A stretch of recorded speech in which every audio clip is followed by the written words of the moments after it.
That's actually a big pet peeve of mine when people are like rude to like Alexa or other robots. But when the singularity comes, they're not going to be nice to us. So they're going to remember they're who going to was nice to exploit our them. niceness. No, they're going to exploit our niceness and use it against us. So They're going to remember every time I said please and thank you when I asked them to do something. Well, Alexa specifically is like an enemy spy in your home. yeah, trying to find your consumer consumer habits out. Got to be careful with that one. Okay, well, that's a good place to start. This is Rock Hard Caucus, episode 63, I think. And the first order of business, I think, we need to officially welcome Stella Hart as the newest official ranking member of the Rock Hard Caucus. Thank you. Wow. Quality has been achieved. The final glass ceiling has been shattered. Ladies, watch out. There's glass all over the floor. Or whatever that Kamala Harris meme is. Yeah. We did it, Joe. Yeah, how does it feel, Stella? Instead of being just like our most frequent guest, you are now an official host. Do you feel different? It's kind of like when you turn 18, I suppose. Like you have a lot more privileges. You can buy cigarettes and porn, but you don't feel like you've changed. Right. You know? And you were already smoking and looking at porn before, so Exactly. I think that's the most perfect metaphor I've ever made, actually. That's according to the bylaws. That's where all of the Patreon money goes to. Yeah. Yeah, we've got a lot of subscriptions. In other news, Natalie and I were on the Eat the Rich podcast again. If you listen to our show, you probably would like listening to that show. We were on episode 84, their July 4th special. That's awesome. Yeah, you guys did a great job. It's so funny. Thanks. I haven't listened to it. Natalie, I assume you also haven't listened to it? I was too nervous because I want to do a good job so badly because I just love them. So I can't listen to it. Someone else listen to it and tell me that it's okay. Well, Stella listened to it. She liked it. So Yeah. I think we passed that high bar. I know that Stella's very hard on us. I'm very discerning. And I'm just trying to make you guys better. I'm just trying to... Well, while we were on that show, Natalie was talking about amusement parks and regulations of amusement parks and how they are pretty lacking all across this great nation of ours. And as it turns out, the day after we recorded that segment about amusement parks, there was a deadly accident at Adventureland. So it was very timely. I don't have the details of that accident pulled up, but a raft on the raging river flipped over and a kid died. So it was pretty Yeah, intense. and his brother's like in a coma, like medically induced coma, I think still. Mm-hmm. Yeah, so a pretty severe accident. Yeah, absolutely awful. I don't think you guys like talking about it the day before had much of an effect, of a cause and effect, but you know like how like a butterfly flaps its wings and then there's a hurricane in Japan or whatever. Yeah. Yeah, I didn't realize that it happened, that you guys were on the Eat the Rich Yeah. before. And then I because I like you were just kind of like, oh, we're on Eat the Rich. And then, yeah, it's amazing that coincidence. Jesus. It really is. And I think it's been a huge story on like local news and everything because Adventureland is like an institution in this state. Mm-hmm. Everyone goes to Adventureland or has been at one point for mandatory fun. You have to. You gotta go. Yeah, Yes. I'm pretty big fan of roller coasters and amusement parks in general ever since I was a kid, and Adventureland was definitely a huge part of that. But yeah, they really fucked this one up really bad. Yeah. So, like I said, I don't have the details of that incident pulled up, but I think I read that they had just inspected the ride like the day before. Who Yes. inspected it, Justin? I don't know who It was inspected it. the Iowa state inspector. His name is like very Italian. It was like Bruno something or other. Bruno Leguizamo. That's interesting because there's no requirement that it's the state inspector. So that's interesting. That's surprising, yeah. I think they do like annual inspections before they open the ride for the season or whatever. Something like that. But honestly, I mean, the amusement park regulations are very like patchwork, and there definitely should be standardized shit. But where Adventureland really fucked up was on the response to what seems like a freak accident, because they had like the emergency gate like locked off. It took like 15 minutes from the time that ambulances got there to actually get to the ride. And like none of the people were on the ride were trained to do CPR. Like, they don't have people watching the ride during the length of the entire ride, or like at least video cameras that are monitored. Like, the people who called the police or the ambulance were like people who were setting up fireworks nearby, who were working for the park, but not any sort of like park security or anything like that, who you think would be like the first to know. Yeah, they're gonna get sued to fucking hell. And they should. That's so interesting. And I saw that there were people who, like, they stopped staff members and they didn't even have any idea that something had happened. So there was, like, no cross-park communication. Yeah, absolutely awful. I was reading about, they interviewed, like, the family right after it happened, and it just sounds like the most terrible, traumatic experience you could ever go through, right? Like, the ride flipped, the watercraft or whatever they were on, and then they're stuck in it, seatbelted in, unable to help each other, all, underwater, drowning with their kids. Unimaginable how that's fucked up. Fucking traumatic that would be. And we might get into it as well, but like the family or whatever, the folks who were in the raft ahead of them had their cell phone video going on the ride just to like record it, and caught what happened to the watercraft behind them. And then they sent the video to KCRG, and KCRG posted this video of like this family's, this terrible accident. And as we know, like one of their children didn't survive. Like, and then rightly so, there's a backlash against that. So KCRG took it down from their social media, but it's still, you can still view the video on their website, right? Is that still the case? Well, it's gone now, but it was still on the website for at least a few hours. They are so fucking bad at that. It's so bad. I made the mistake of watching it, and it's just the noises are chilling. Oh God. The KCRG needs to fucking figure out what who is posting their social media and like their stories online, because this is definitely not the first time they've done something like this. You'd think that there would be some standards or like even like a one pager of like what a decision tree of which stuff gets posted. And I remember a few years ago, there was like a judge, I think in Iowa, who got a federal appointment or something like that. And so they were running a story on it. And she had just happened to be a victim of like a violent crime a few years prior. And so when announcing that she had been like appointed to, I think it was a federal judge position, the entire KCRG article about it was about how she was like attacked when she was running in the park and like beat up. She might have been like sexually assaulted, instead of mentioning that she went to Harvard and that she she'd either worked in the Obama administration or she'd had like some kind of professional association with the Obama presidency. None of that was mentioned. It was all about how she like got the shit beat out of her. So like, what the fuck? Is there any oversight at KCRG? I pulled up their apology. So they put up this video of a family's tragic accident that resulted in one death, and then everyone got mad and they pulled it down.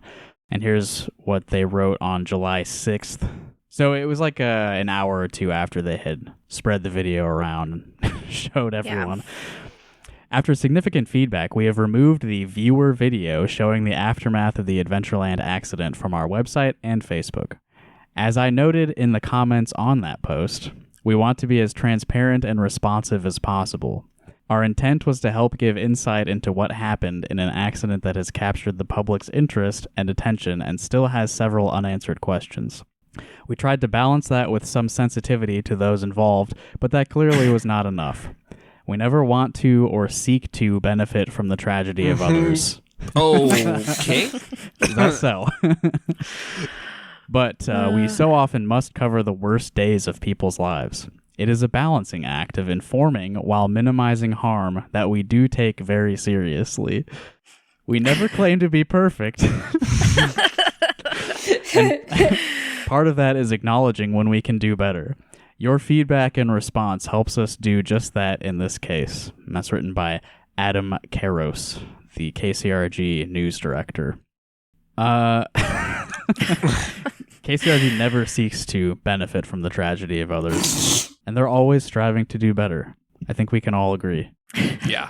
The other thing about the Adventureland thing is the owners, the Krantz family, have been heavy GOP donors. I think they gave something like $75,000 recently to either Kim Reynolds or the Iowa GOP. And they've also been actively lobbying for reducing safety regulations on amusement parks, and especially for the operators, which, like, Adventureland it's seasonal, right? And so they have like a big RV park where a lot of their employees that aren't like 16 and 17-year-old kids are like elderly people who come seasonally, like the kind of people who buy an RV and travel all over the country, all over. Yeah. And also there was an elderly operator, or not, I don't know about elderly, but an older man who died in like 2016 on the Raising River, where apparently the ride moved when he wasn't expecting it to, based on one of the other operators, and then he fell into the ride. And the same issue was brought up about like how hard it was to access that particular ride, and like oh my gosh, didn't apparently learn anything from it. So yeah, it's killed 2 people in the past 5 years. That man was 68. I actually do have that information pulled up because, as we were saying before we started recording, I do have a Wikipedia article pulled up to talk about. Yeah, I have just incidents. This is the Wikipedia article. List of incidents at independent amusement parks. And Adventureland Park of Iowa has its own section here. There's also an Adventureland Park in New York. And what I've heard from Natalie is that New York actually does regulate amusement parks. It's like extremely safe to go to an amusement park in New York. There's been 1 injury in like the last 20 years and no deaths. Well, they do have 4 incidents listed here at Adventureland in New York. Oh, really? They do, yeah. Oh, is that in New York City or in the state? I think it's in East Farmingdale, New York. Is that different? Okay. Is the state better than the city? I can't remember what you said. The state's better than the city. Okay. Interesting. Okay. Yeah. Well, a couple people died in 2005, but we're not here to talk about New York. Fuck New York. Oh, I do also have the amusement park laws pulled up in front of me for Iowa too. Can you really say that something is an adventure though? Like, can you call a place an adventure land if the threat of like death or disfigurement isn't looming? Right.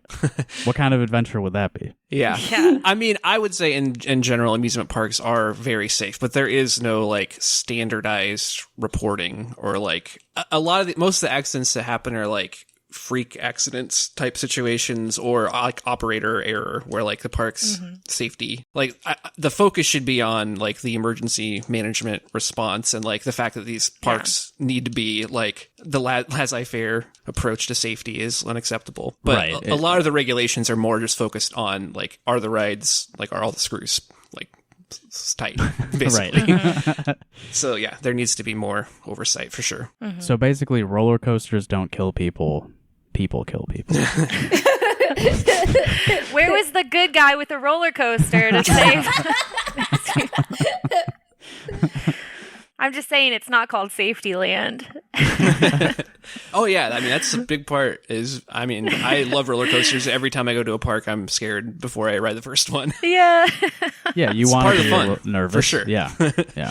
Yeah. Not death though. Well, let me go through these. They have 7 incidents listed on this Wikipedia article. We can talk briefly about them and how much we love the rides that the accidents occurred on.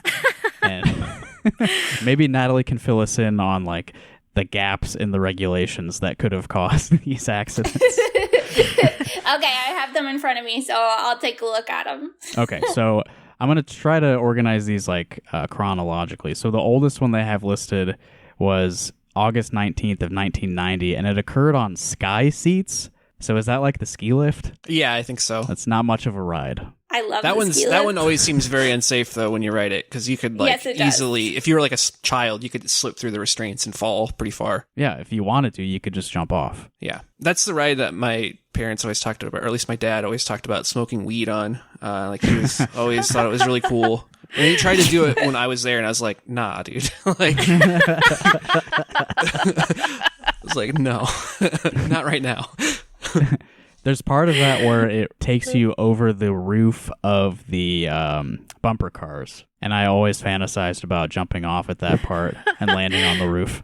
But that's still probably like 20 to 30 feet of a drop. Yeah. So I never did it. And people like lose their shoes. They got their flip flops and Yeah. All I did was spit on the roof just because I could. Well, it's not the fall that kills you. It's going through the roof and then getting hit by a bumper car. Okay, so this is like actually probably the most gruesome one of these. An 18-year-old park employee remained in serious condition at Methodist Medical Center after losing his arm when he got it stuck in the ride's mechanism while trying to retrieve his cigarette lighter. Shit. oh, Yeah. damn. It was just ripped off. Oh my god. Yeah, that one's really fucked up. Jesus Christ. Did he get the lighter back at least? Like, oh my No, it God. was still attached to his hand. Do you think Oh, that's man. associated like with like in the federal statistics, that's like a smoking related casualty? Can you not sew an arm back on? Well, that seems tough. Also, part of the reason I'm just reading off of Wikipedia is that all of the citations for these old incidents go to like old newspaper archives that I'm not going to pay for. So Sure. these are all the details we have available to us. It's just what's here on Wikipedia. The next one was June 8th of 1991, and this happened on the Dragon. Terrible Which ride. I think has been shut down, right? They tore it down. Yeah. Yeah. Was the Dragon the one that has the two loops? Yeah, it's like a old 90s steel roller coaster that has two loops and is actually rougher than any of the wooden roller coasters at the park. Because it has like big, like hard shoulder restraints, and then like you start the ride with like two little bunny hills, and they like immediately like just destroy your neck. You're right. I remember It my neck sucks. hurting on that one. Yeah. This one doesn't seem quite as bad. 4 riders were injured when the chain lift broke. All of them were released from the hospital after treatments of their injuries, and the ride was repaired.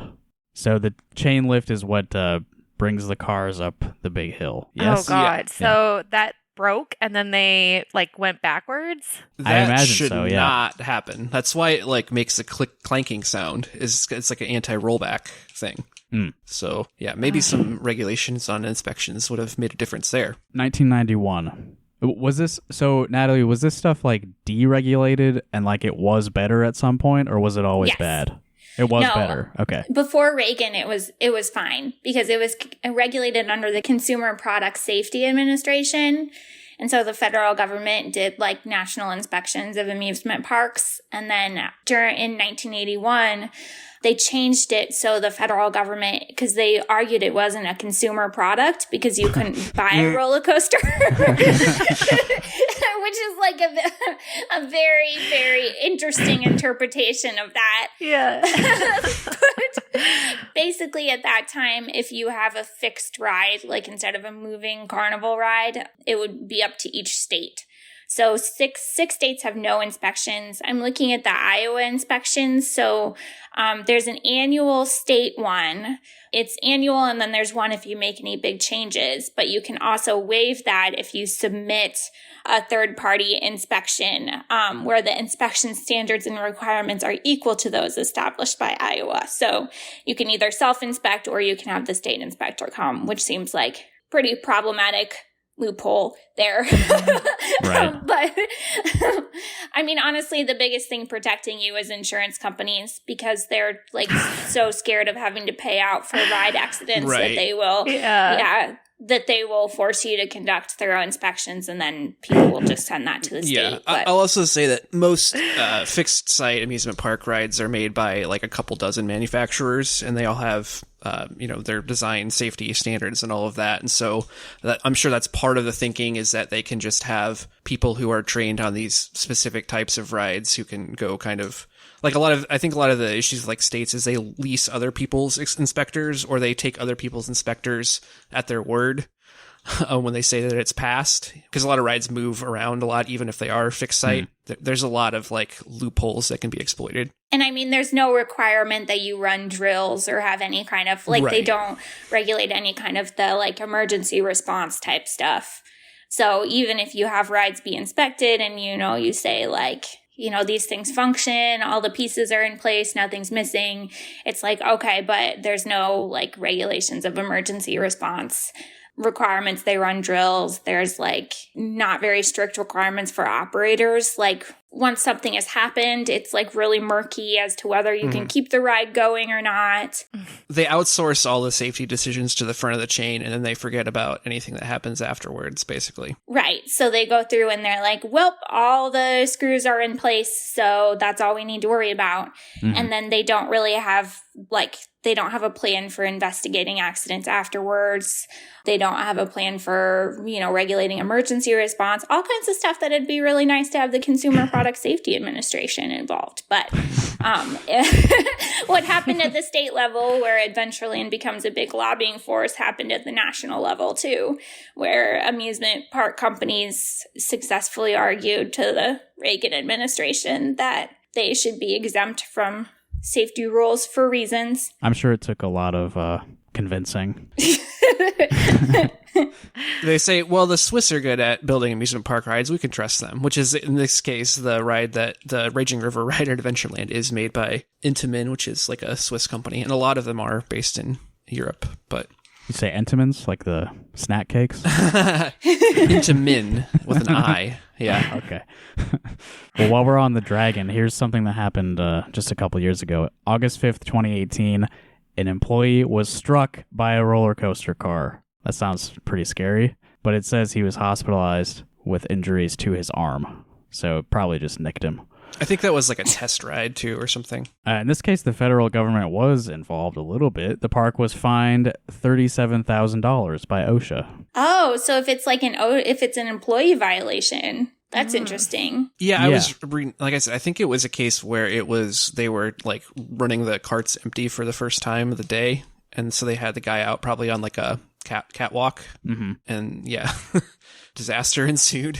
That's interesting. That's like just shows what a like disastrous patchwork it is. So like the safety of the operators is regulated by OSHA, but there's no regulation of the operators themselves necessarily. It's just interesting. Yeah, right. The It's a mess. consumer has to put your faith in our champions of the people, the insurance companies. Which just pay you out after something horrible happens. Yeah. Once an employee is run over by a roller coaster, then OSHA is like, hey, come on. The tornado. I don't really remember this one. Is that still around? Oh, yeah. Okay. Is that wood? Yeah. Is that like the smaller wooden one? No, it's the bigger wooden one. It's bigger. It's like the old out and back hilly one. Okay. I know I've been on it. I don't remember it well. It's fun. This one's kind of funny to me.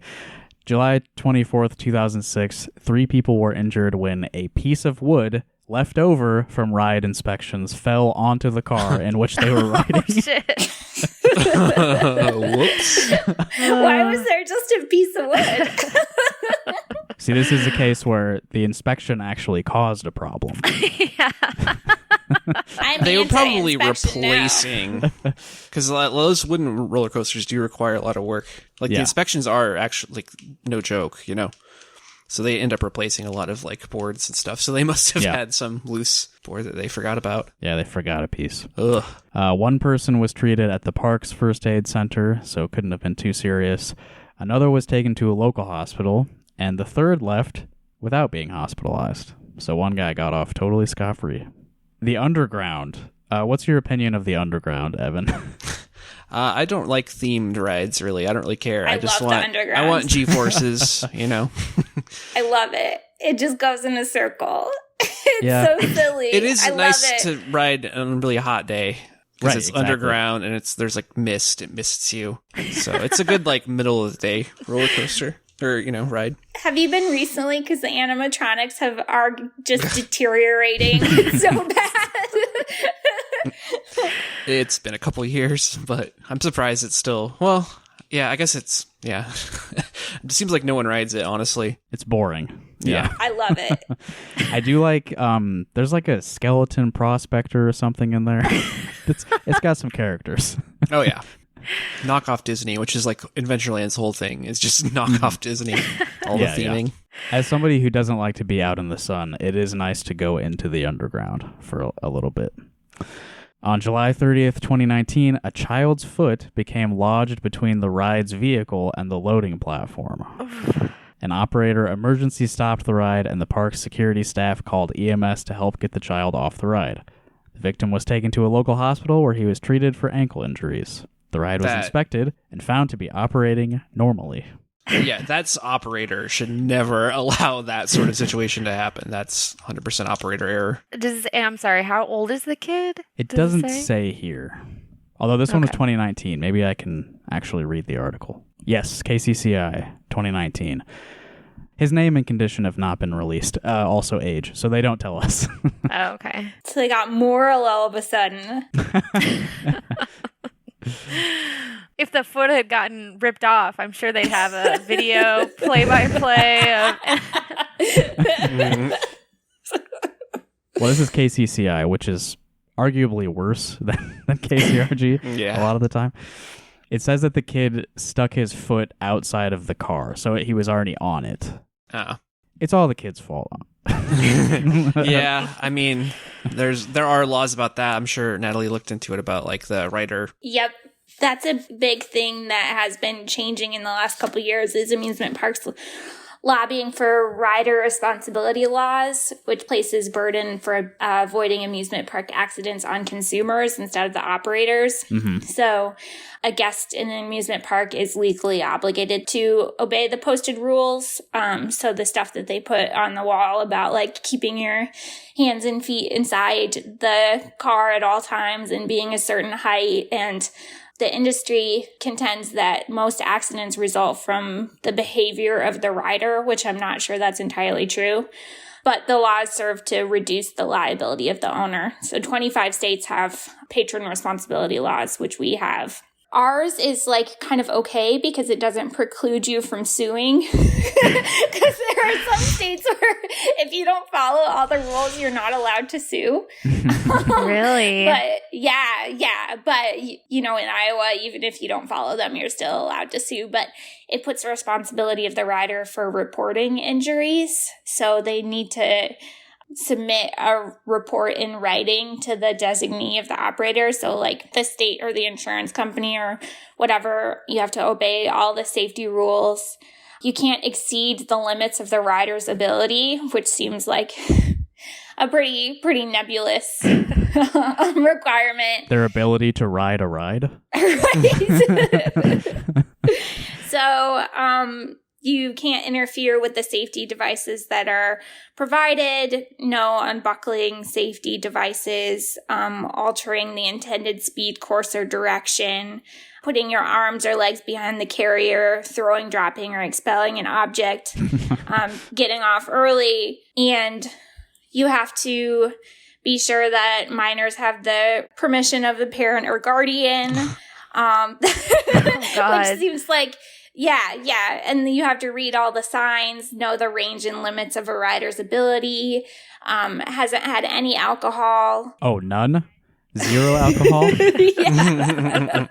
They sell it there, though. Yeah, they do. Natalie, just out of curiosity, what are the laws like in, to pick two states randomly, Florida and California? Well, Florida's really interesting because they have pretty good requirements, but they have national or statewide inspections unless the amusement park has more than 1,000 employees. which is the Disney pretty exception. notable. In Florida, I think that there are some very specific places that have done some lobbying. So that includes Disney World, Busch Gardens, and Universal Studios. So Much like copyright law, Disney just dictates. let me look up the states that don't have any regulations at all, because there are like 6 of them. Yeah, I think they are states that generally don't really have fixed amusement park rides. That would make Also, sense. the thing with like traveling carnival rides is those things are way sketchier because they're not fucking secured to the ground. So like you're way more likely to get injured at those, and they generally have more strict regulations for them. And they travel on the interstate all the time. They're always bouncing around. Carnies, you know the whole deal. Screws are falling out. So 6 states with no oversight are Alabama, Mississippi, Montana, Nevada, Wyoming, and Utah. Nevada kind of surprised me. Yeah, I think they do have a couple. Well, I don't know. I'm not sure exactly, but they have at least a couple of rides, I'm sure, somewhere. Yeah, there's got to be a Vegas. casino with a roller coaster. Yeah, I think so. Is there a roller coaster you can gamble on? It's just got a slot machine in front of you in the car. There's some like dueling roller coasters where they run 2 cars at the same time and see which gets back to the station first. And I assume you could bet on them. Oh, Oh yeah. my gosh. That's a great idea. Just chooses the heavier, which one looks heavier. Yeah. You can make anything gambling if you try hard enough. Absolutely.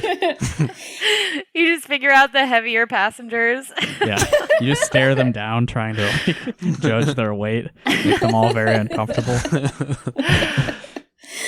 I wonder if Utah has any Mormon amusement parks. That would be awesome. What's the Mormon planet? The Kolob? Yeah, Kolob. It's a star or planet in the Book of Abraham. That'd be a great theme. Yeah. I want to go to Kolob World, the amusement park. They've got a lot of amusement parks, but none of them appear to be Mormon themed, unfortunately. Yeah. Florida Devastating. has like Jesus Land or something, Yeah, right? creationist amusement park where I think they believe that man and dinosaur walked the earth at the same time and have designed the park aesthetic accordingly. There's one in Kentucky that I Right, have Ken wanted to Bone. go to. Yes, I have wanted to go to so bad. It's 7 hours and it's like 1 hour too long. If That's it was a like museum. 6 or less. Oh my God. Yeah, the Noah's Ark. Yeah. The Noah's Ark encounter. Do they have any Yes. rides there? I think it's just like the giant boat, but it looks funny as fuck. Yeah, that does look fun. Ken Ham Creationist Museum still a thing? Oh, I said Ken Bone. Oh, Ken Bone. I knew what you meant. I was thinking Ken Ham. Hambone. Ken Hambone. Justin, if you want to go to Kolob World, I think you got to clean up your act and live a Mormon lifestyle, and then you can go. I got to cut out the caffeine. Yeah. I think when I'm looking up, all the unregulated places have lots of water parks, which those are more dangerous in general. All of our water parks are regulated under the like aquatic, the pool. Yeah. Under oversight by the Iowa Department of Public Health, which is kind of interesting for some place like Adventureland where they have both. Yeah. I wonder if it leads to gaps or overlaps or what, you know? Well, I know for sure that, like part of that regulation is that you have to have people on staff who have CPR training, obviously. But I think it doesn't apply to, I think it applies to the Waterland section of Adventureland, but there's water rides like the Raging River outside of the water park section at Adventureland. And those, I know for sure, at least the Raging River didn't have any CPR trained employees, which is insane. I mean, what the fuck? Yeah. Shockingly, the most lethal ride is the Raging River. yeah, it's never going to run again. I think they're obviously probably gonna tear it down. probably done with that one. I was going to ask if it's currently operating. So. No. They told them to shut it. Both, I think, their insurance company and the Iowa Labor, whatever, Yeah. people told them to shut it down. Oh, God. If you go to the Adventureland website to look up the rides, on the hero image of the website, it says "Scream your head off." No. Oh, God! And I can report right now that, let's see here, Raging River is still listed on the website. Haven't You got will around to get that wet, possibly soaked on this River Rapids ride. A great way to cool off with the whole family. You will wait in line for at least 1 hour. Why was the line so long? It's popular ride, I guess. I don't know. think the perception is that it's like anyone can go on that ride. It's Like Ashley has gone onto that ride because it's not like scary. It's not like a roller coaster Yeah. where it's going to be. Yeah. and your whole death-defying. group can go together for the most part. It's like 6 seats or something. Yeah, You only have to be 36 inches tall to go on it. right. Did you know? So I'm just kind of looking over some of the rides. It's been a minute since I've been to Adventureland, and they have something called Infant Ocean. Oh yeah, that's one of my favorites. Nah, just kidding. But that's been there forever. The minimum height requirement is 0 inches. But they do have a height maximum, which is 54 inches. That's pretty generous. Well, Evan mentioned this earlier that the Krantz family have been big GOP donors. And I did pull this up to talk about it a little bit. Ryan Foley for the AP wrote this piece. Iowa Amusement Park became a political force before accident. So he wrote this in reaction to what happened at the Raging River last weekend. Adventureland Park CEO Michael Krantz has donated $175,000 to county, state, and federal Republican candidates since 2014. So Damn. he's one of the state's largest GOP donors. Is this the same guy who is he became the CEO at like 27 or something? I think so. I think Yeah. he's the son of the guy who started the park. Yeah, I believe so. He's like in his like mid 30s or early 30s. I Yeah, think. he's 36 now, and he's been yeah. the CEO since 2013. So yeah, he was like 28 when he started being the CEO. Yes, their late father, Des Moines businessman Jack Krantz, built the park in suburban Altoona in the 1970s. The park has over 100 rides, shows, and attractions. 100 minus 1. The park also has increased its lobbying at the Iowa legislature, including for a recent law change allowing 16 and 17-year-olds to operate its rides. The park's political impact has overlapped with several incidents in which workers or guests were injured, leading to regulatory fines and lawsuits. Ryan Foley, in referencing the accident that happened, he refers to it as a crisis that could devastate his family-owned park's reputation and finances. And I'm skeptical that this will really devastate the park. What a And, really empathetic. Right. They're still packed, I'm sure. I mean, it'll make a dent, I'm sure, but I don't think it'll force them to sell or close or close anything. it down or anything. Yeah. Yeah, no. But it's still like centering himself and his money. Yeah. Yeah. This could it's a devastate big my deal. business, much like a family losing 2 members of. Their family. Yeah. Yeah. Jesus. Well, to be fair, this is what Ryan Foley wrote. It's not from the CEO himself. Oh, I thought that was a direct quote. I was No, like, no. damn. That's how Foley is talking about the accident. I see. Okay. Thank you for clarifying. Coronavirus restrictions shortened Adventureland's 2020 season by a month. That was another thing is they opened during coronavirus and apparently a bunch of people came from all over the country and they're like, this is the only park we can go to where their like mask regulations are so lax so they don't really give a shit. It's like, oh, it's up to you. Do you want to wear a mask or not? God. When you go to the website, the pop-up is like in bold, we don't require masks. Oh my God. Oh, fuck. They're so excited about it. Yeah. And then the Durate show damaged some of their trees, as well as the gondolas on its Ferris wheel. So it's been a tough year for them too, okay? They received $7.1 million in Paycheck Protection Program loans. Damn. I'm sure the employees saw all of that money. Yeah. Who gets that? Who are like, I am curious about for something like that. Would that be like the full-time Like what's their like full-time staff ratio to the like part-time seasonal employees? Yeah, it's got to be mostly seasonal, like almost everybody, I would assume. Yeah, by far. I bet they would have like 100 or less probably full-time employees. The Adventureland employment page has like a banner that's just adults and old people, and it's like, we know who the fuck works there. It's 16-year-olds. You just don't want to show them as like... Yeah. Well, there are some old people that work there, such as the one that was killed on the Raging River a few years ago. Like I said, the RV crew. Right. I remember there's some younger guy who decided to do it one year, and he like had a little vlog or whatever. It's called they call it their work camper program. Yeah.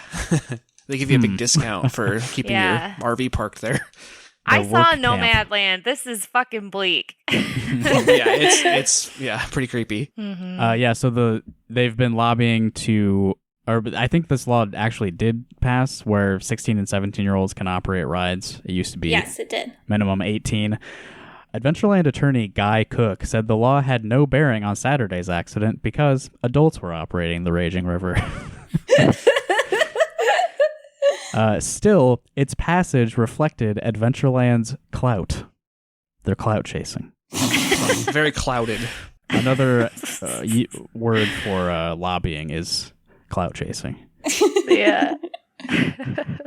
Sponsors included Senator Zach Nunn and Representative Brian Lowe's, whose districts include Adventureland and who received donations from Krantz last fall. Here's a quote from Zach Nunn. I support Adventureland because it's a major jobs provider and entertainment center for the state of Iowa. He worked there as a teenager, so another conflict of interest. Like any business that provides value to our citizens, they're going to have a voice at the table. Interesting. You guys want to take a guess at which state senator is listed here as opposing this law change? Who is the spokesman for keeping the minimum ride operator age at 18? Not sure. Rob Hogg? Hogue? I mean, Hogue. Excuse me. We always call him Rob Hogg in my family. Hogg. Rob Hogg, blah, blah. Democratic Senator Nate Bolton opposed the change.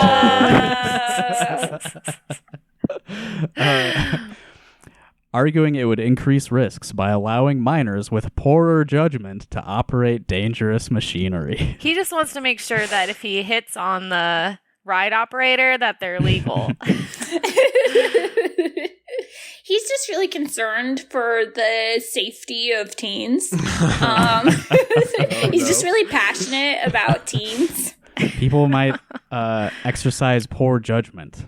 This is something that only teenagers fall victim to. Poor judgment.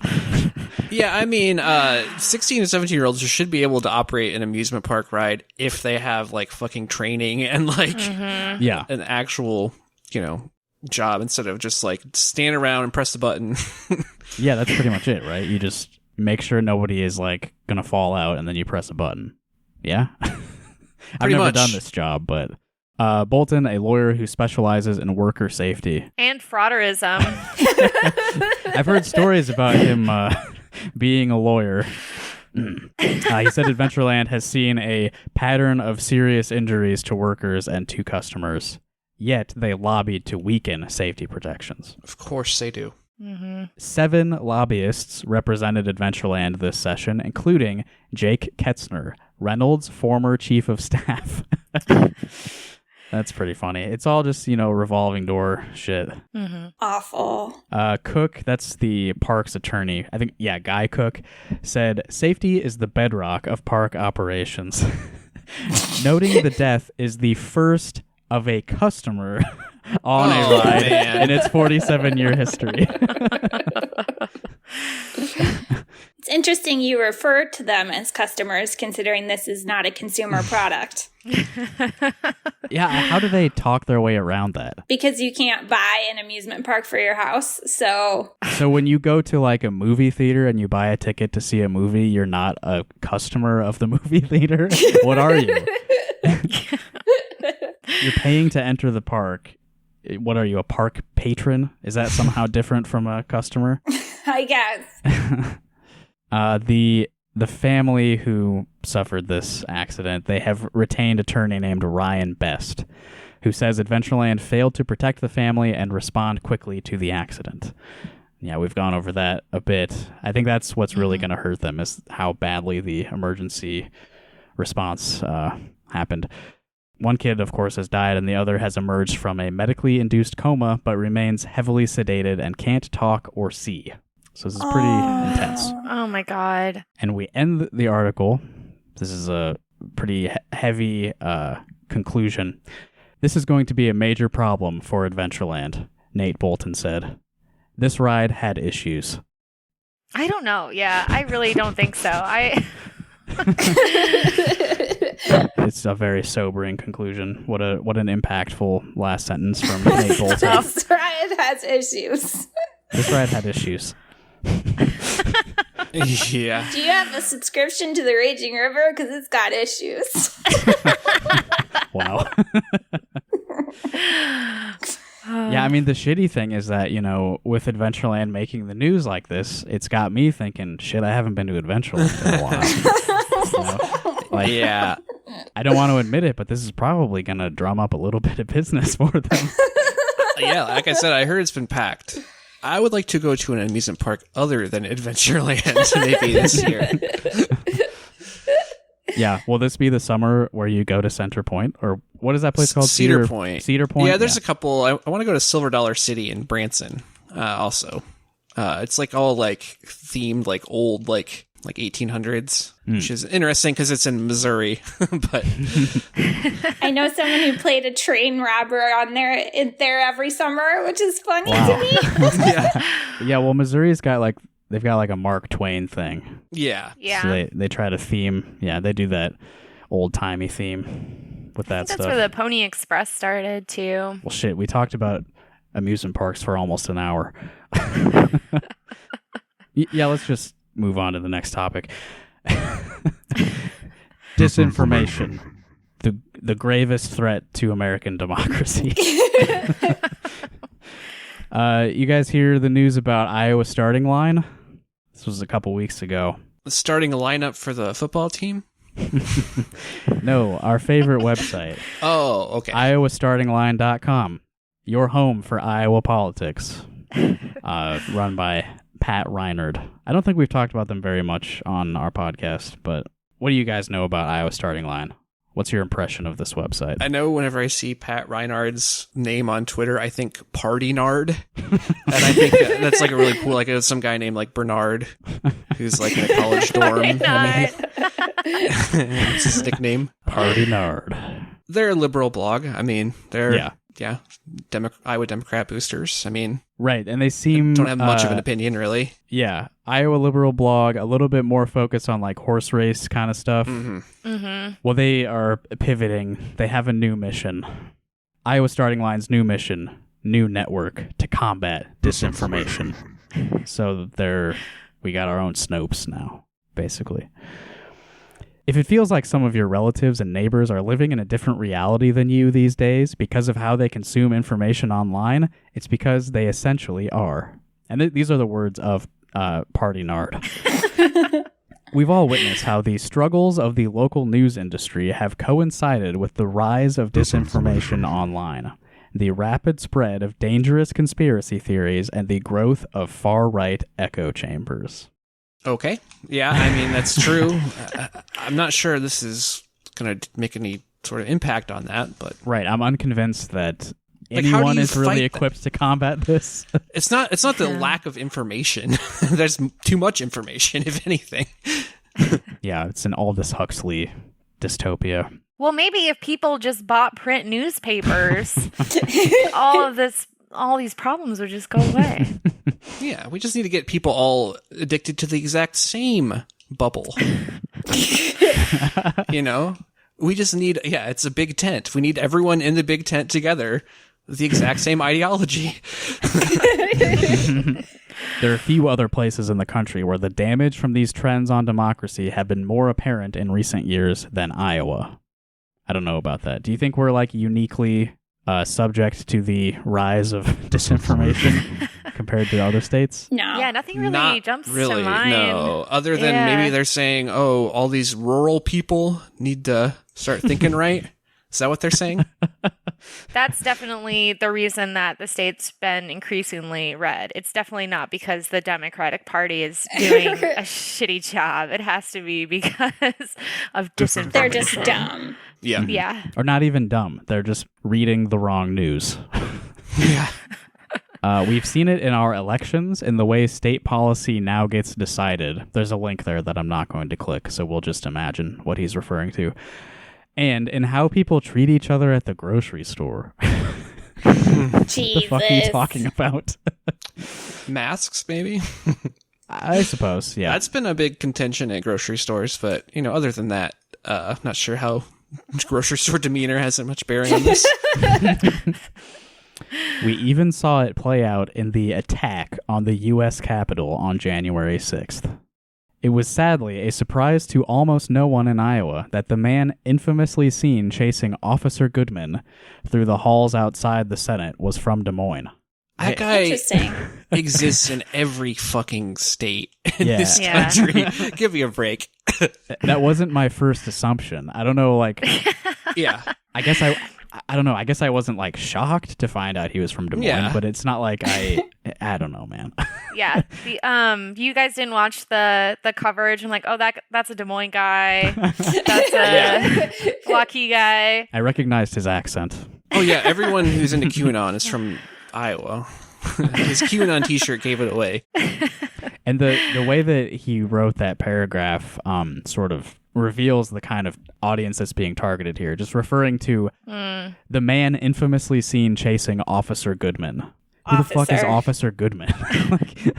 Yeah. It's just the assumption that you're only writing for people who are totally obsessed with the January 6th insurrection and know all of the characters. Yeah. Maybe not a bad assumption given No, audience. Yeah. But that's just who's reading this. Officer Goodman was the cop who led the crowd away from the Senate chamber or some shit. Yeah. He's a liberal superhero now. Mm-hmm. He turned the tide of liberal public opinion in favor of the cops In again. favor of the police, yes. Champion. We all love him. Social media platforms and algorithms have warped the way Iowans get their news, replacing local reporting with national, hyper-partisan sites and memes that rely on driving anger, resentment, and controversy. Yeah, because KCRG doesn't do that. Right. Yeah. Or I mean, Iowa starting line. yeah, I mean, local reporting is going in the same direction as everything else. I don't know that it's... Is it driven by social media and memes? Are the memes pushing local news to be more shitty? Or is it who owns the local news? Yeah, it's what screens people are paying attention to and the amount of money that the media companies are making and all of that. Mm-hmm. Every single year, it gets worse and worse, with the consequences getting all the more dire. So, who's going to do something about it? And this is when the epic news music starts, and you see all of their new hires walking in slow motion towards the camera. The Iowa Starting Line team is very excited to announce that we are joining Courier Newsroom, a national network of local outlets that are taking on this exact problem. So Now, are they partisan, though? Are they a partisan national outlet or not? What was it, 30 words ago? You said that replacing local reporting with national websites is a bad thing. Courier Newsroom was founded to combat the impact of disinformation by countering it with local news that builds a more informed and engaged electorate. Well, I mean, I think that these people consuming all this disinformation are engaged a lot of the time. It doesn't drive them out of engagement. Yeah. It depends. I mean, I don't know that, building a more engaged electorate is necessarily a good or bad thing from this perspective. yeah, I think the bigger point is that this is not people are engaged for reasons that have little to do with partisan stuff. We're the people who are engaged right now. The Democrats are, or the more standard liberal people are the people who disengage, Yes. I don't know. Right, and they're talking about all these like the hyper partisan shit. Like the memes are they're just designed to make people angry, and I would think that would be more motivating to have somebody be engaged than this like fact checking kind of shit. Mm-hmm. I think it's more that they're shaping the anger that's already exists due to horrible conditions in this country for like a huge portion of the population. Right. It's not creating the anger. Yeah. That, guess what? Both political parties have greatly contributed to. You're losing, like, it's just like there's a big vacuum that's being filled with this shit. And it's because like authority, or like what people think of as being like the authoritative ideas and opinions, are like no longer that. It's just like a big fractured media landscape now, where it's everyone's competing for screen time. Yeah, there's way more consumer choice. Capitalism works. Right, yeah. Yeah, I don't know. It's hard to like analyze this because it's so like it's just a million things happening at once and you can't actually observe everything. Yeah. Well, that's my whole thing, is like it's just so short-term thinking again. Like that's the whole thing with like my biggest complaint with progressive liberal shit. It's just like they're so focused on defeating Kim Reynolds or fighting back disinformation because they see that QAnon is a problem and all this stuff. Mm-hmm. And it's like, you're not addressing why this is a problem to begin with. You're reacting to something that makes you uncomfortable instead of understanding where these people are coming from, why they're pissed off about like elite institutions and all this. Anyway. Yes. So here Pat is going to tell us who their audience is for their new mission. The goal will be to get fact-based information about Iowa news, politics, and government in front of the type of Iowans who don't subscribe to their local newspaper or watch the evening news, delivering it to them in the places where they spend their time, online. We're going to buy Facebook ads. So this is OPEC. I'm going to click on the top right corner and I'm going to say hide ad. We're targeting the people who do not know how to install ad blocker on their browser of preference.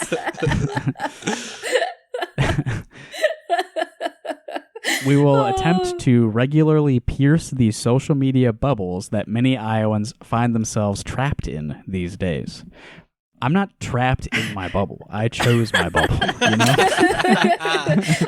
That's right. I made it very deliberately, and I love my bubble. Yeah, I curated this bubble.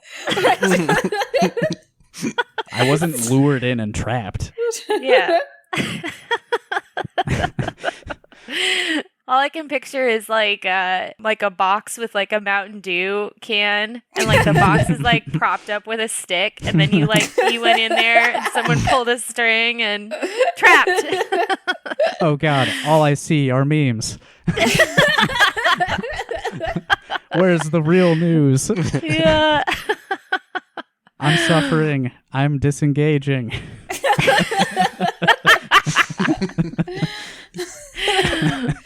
This is really funny. We all know that kind of Iowan.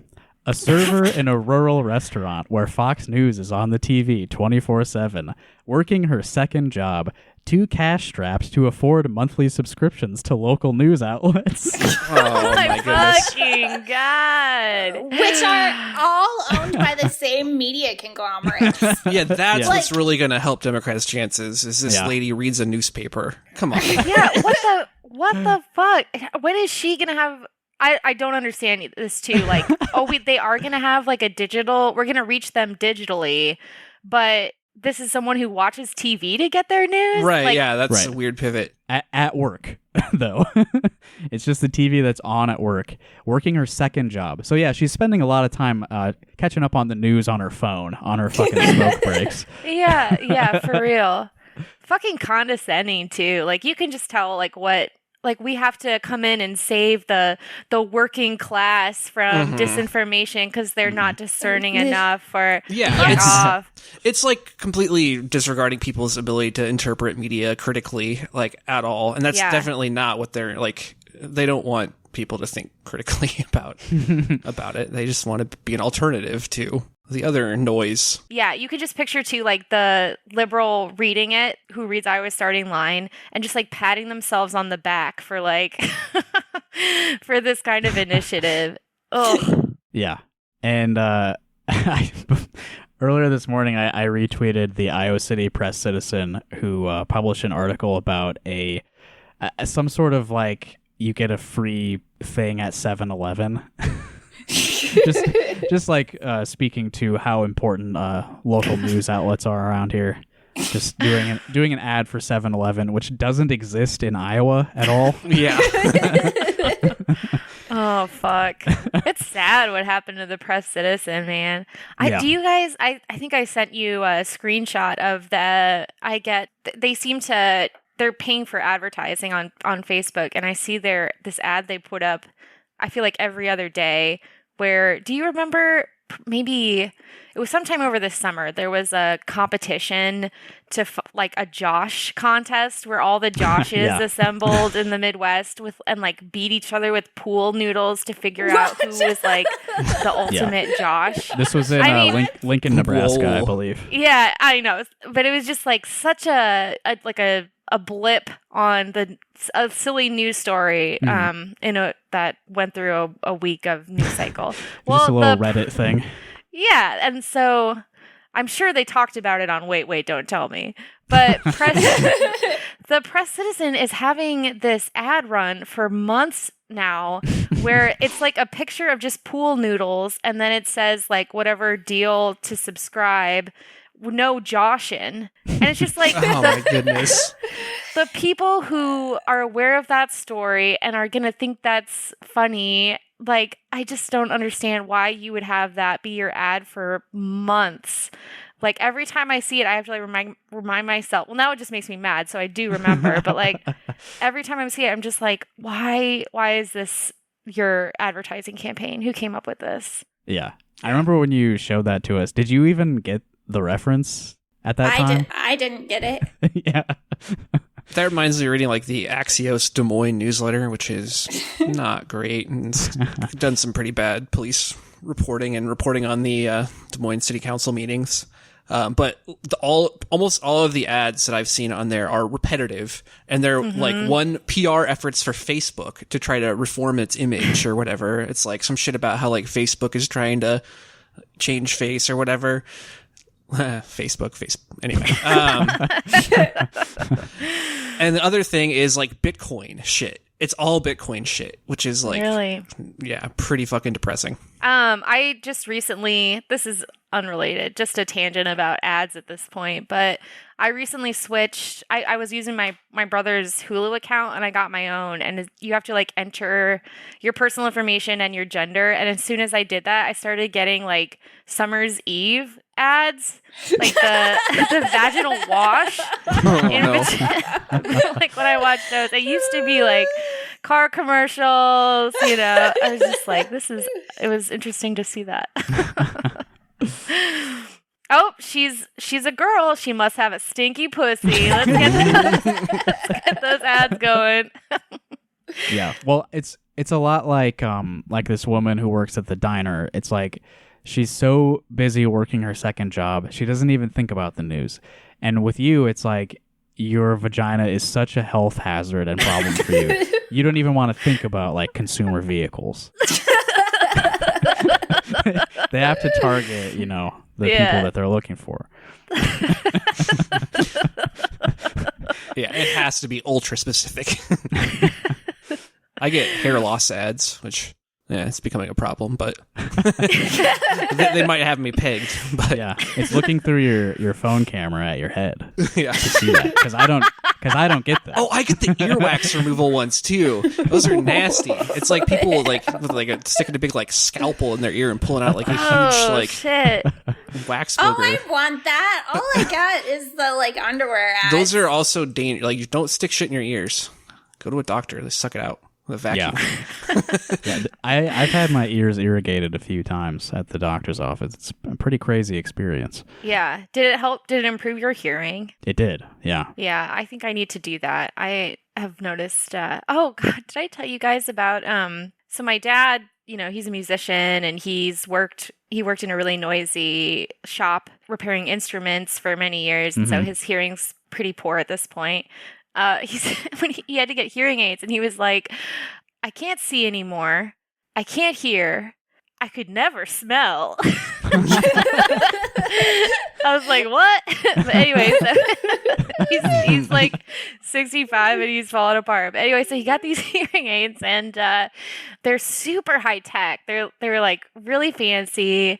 He can play Spotify through them if he wants. Like they connect to his phone. They're super slick.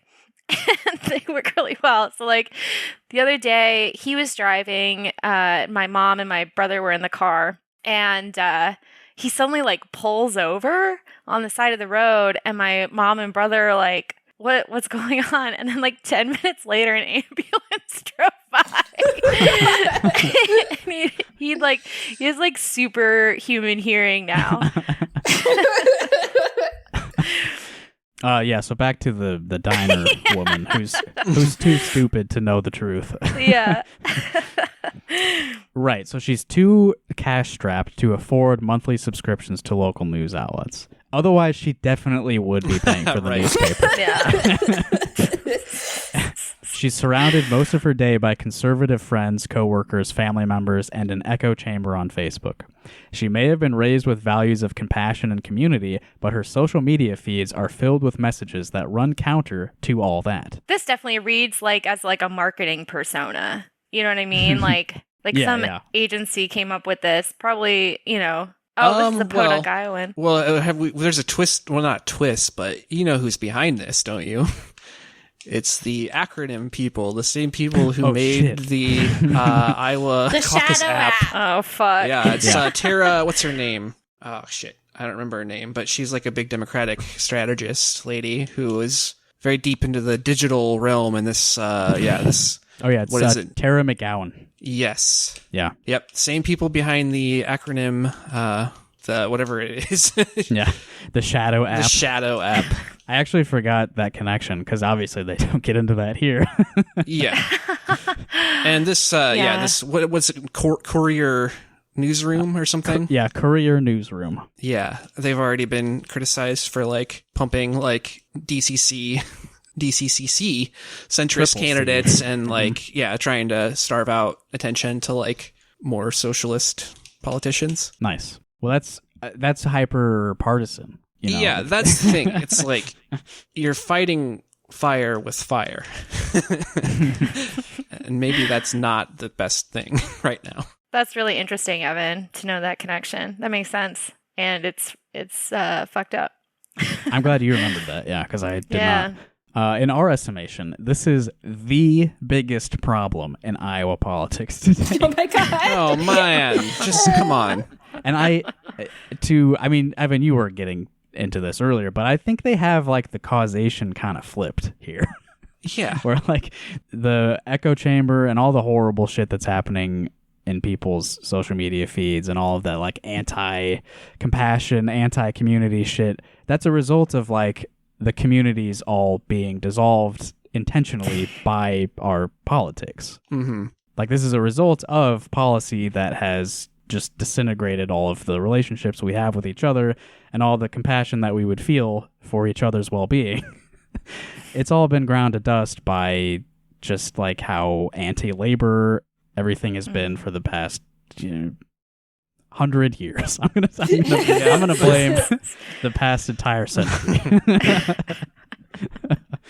Our democracy cannot survive if so much of the electorate is constantly surrounded by a deluge of lies, disinformation, and conspiracy theories designed to divide us or to make a quick profit for those peddling it. Until we come up with ways to fix this, anything else, be it new policy proposals, messaging efforts, or local organizing, will all run into the same roadblock. Many Iowans just won't see it. But how are they going to see what you're doing? No, they see this stuff and it's like, it's super slick.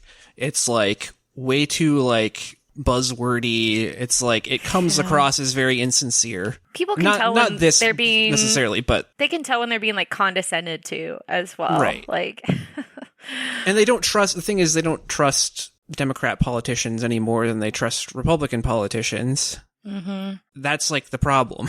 It's like, Yeah. And for good reason. Yeah, the source is untrustworthy, so it's going to be dismissed. yeah. But it all comes back to material conditions. And they even say that basically with the lady with the working as a server. Right. And of course, you know, the reason that she's surrounded by all of this right-wing propaganda is because of all the money behind it that puts it out there into her workplace, into her social media feeds. Yeah, it's all about material conditions because all the money is behind this other shit. Mm-hmm. So basically they're focusing their efforts on social media now. Although it's always been an online publication, so I don't know how different that is. Instead of talking about election horse race stuff, they're just gonna do a bunch of slick web graphics and all that stuff. Yeah, they'll give us some infographics. Yeah. Sick. We all love Vox, don't we? We love Vox.com. Exactly. Let me read this segment here. You'll see far more explainer pieces, some misinformation debunkers, and more pieces that connect how federal and state policies are impacting real people in a specific local community. Well, that's good.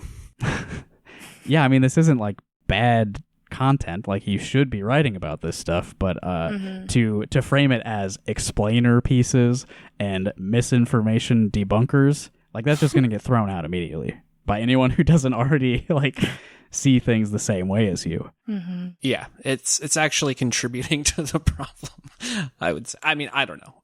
It's not gonna change anything as far as disinformation or whatever. It's just a news organization making a pivot. But then also, like, yeah, the whole thing is that the company behind it is very much connected with the DNC. Right. I mean, and they are can't obviously really get around that. They're going to obfuscate that information as much as they can, so that this shit that they're writing to appear like completely objective and fact-based isn't tainted by who's paying for it, which just makes it more shady and less trustworthy. But they did hire Ty Rushing to work as their new editor, and he seems like a great guy, so congrats to him on his new job. Oh no, are we being mean again?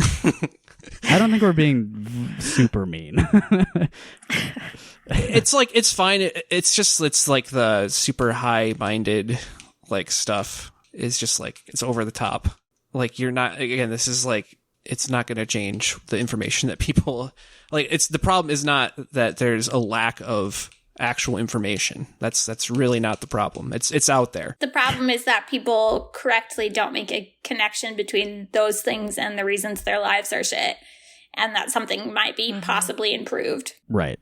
And there just simply isn't an objective reality anymore. That's kind of what I was going to say, is like the media that is available like should be not more partisan, but it should have more of an actual perspective. Ideology. That's like stated, instead of just like this mushiness where it's like, it's all going to be skewed towards business interests. Yeah. Yeah. Like, you just know that. And like the veneer of impartiality is an ideology in itself. Yeah. Yeah. How many times do you scroll upon an article on a news site and you find out it's an ad after the fact? Sponsored content. Yeah. So all of this is like very real problems, but it's just like all of the solutions it's just obviously this isn't it. Yeah. Yeah. You mentioned earlier like the fracturing of all of this, like how people receive information and like the media sources. And I guess the way that I think about that is like there used to be this like consensus reality, like reinforced by 3 network news companies. Yeah, right, exactly. Like huge media sources. And that's been not like democratized, like makes it sound like it's a really good thing, but it's more just like the way people get their news has spread out. It's less of a consensus. It's broken up more. Decentralized is a good word for it, yeah. And there's a lot of bad to that, in that people are just consuming just insane like Alex Jones bullshit. But there's also like the way it was before, where it seemed like everybody agreed on what was true and what was real. also wasn't good. Communism bad. No Right. exceptions. Yeah, exactly. Like, it's all Cold War bullshit. Yeah. That's what it is too. It's like people want to go back to a time where things made more sense. It was easier. The narratives were cleaner. And it's just like, you're putting spaghetti back in. However you want to say it. Spaghetti back into The tube. You're Worms putting back in spaghetti the can. the tube. Toothpaste back into the tube. Toothpaste, worms in a can, You're putting toothpaste through the strainer. Yes. I do think like it is a loss that a lot of local publications have had to shut down, like local newspapers, and because like, journalists, obviously it's a myth to say that they are unbiased or whatever, but Yeah. at the same time, like they were professionally trained, hopefully, to be presenting information in hopefully a more responsible way.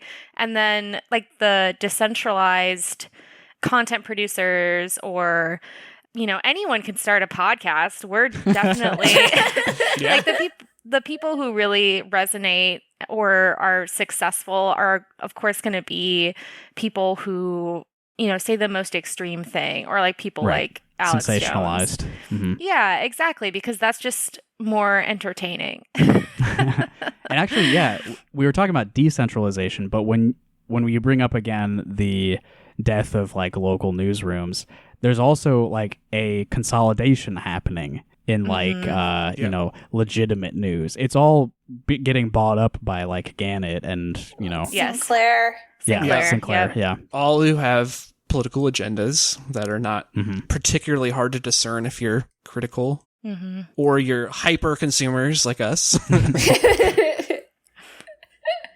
What we're saying is go to patreon.com/rockcaucus. Support your local journalism. Yeah. We never lie to you. We don't just pull stuff out of our asses. Yeah. Right. Anytime. Okay, we have an agenda. It's true. Yeah. But we're also very open about that. It's all, we wear it on our sleeves. And usually if I say something like completely wrong, I try to correct it later. Yeah. But yeah, we don't have those journalistic standards, which is possibly a negative, but it also means, certain people are afforded the luxury of just shooting from the hip, and sometimes that's what you need to hear. Like KCRG, we never claim to be perfect. That's it, exactly. Yeah. It's a lot more fun that way. Yeah. We're not here to make friends. Yeah, I think that's a good place to end today's episode. All the disintegration of media that we've been talking about, we are actually the beneficiaries of that. You can single-handedly solve the problem by giving us money. Yep, that's right. The more money we receive, the more explainers and debunkers we can produce. And the more porn and cigarettes we can purchase. Well, I don't think we introduced ourselves at the beginning of the show, so I'm Justin. Oh my gosh, are we doing this? Well, no, I just wanted to say thank you to Natalie, Evan, and Stella for being on this episode today. Well, thank you, Justin. Yeah, was a pleasure. thanks, Justin. As usual. Yeah, we didn't get to that super fun mental health article, but maybe we can talk about that later. Nah, we gotta we'll talk skip about it. that later. Well, maybe we'll see about it. Yeah, we'll see. It is interesting. It provides an interesting point of view to discuss, I think. Yeah, one could say interesting. I would say maybe delusional, but I'm interested in delusions. that's true. It's not mutually exclusive. Okay, well, that'll do it. Thanks for listening, everybody, and have a good time. Probably don't go to Adventureland anytime soon. I don't think they deserve your money. But the monster is so fun. It's so good. Fuck, and they have a new one, too, that I want to go on. Yeah, they've had 2 new ones since I went there. Yeah. Well, I do just want to observe Infant Ocean. Just that sounds creepy. like in a sociological way. It's soothing. I mean, it's designed to be soothing. It's a very shady part of this park, I believe, too. So, Natalie, if people are planning their vacations while listening to this episode, is there a state that you think has the best safety for amusement parks? New York State. New York State. Mm-hmm. Go to that Adventureland. Yeah, they have one. They have an Adventureland of their own. So yeah. California, just like I think, home. also is like really strict. Has more. Well, they have more parks than any place. So, And they don't have exemptions for big parks. So California or New York. Good advice. All right, so we'll see you all in California. Goodbye.